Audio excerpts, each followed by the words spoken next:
I would like to second the motion. I would like to explain why.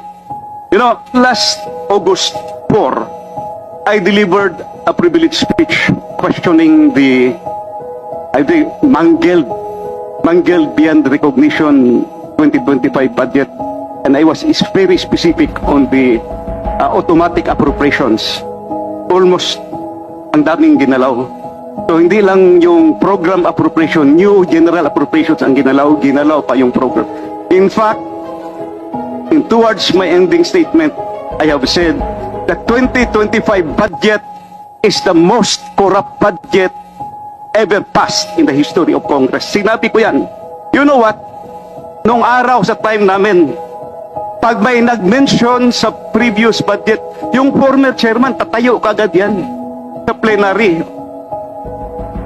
Magsasalita, question of privilege, individual and collective privilege, i-explain kung anong nangyari. Mr. Chairman, August 4 ako nagsabi, 2025 budget is the most corrupt budget. Hanggang ngayon, wala akong narinig na denial man lang sa previous chairman o sa previous members ng committee. Does this mean na hindi nila kaya i-dispute yung sinabi ko na 2025 budget is the most corrupt budget ever passed in the history of Congress? So I second that motion, Mr. Chairman.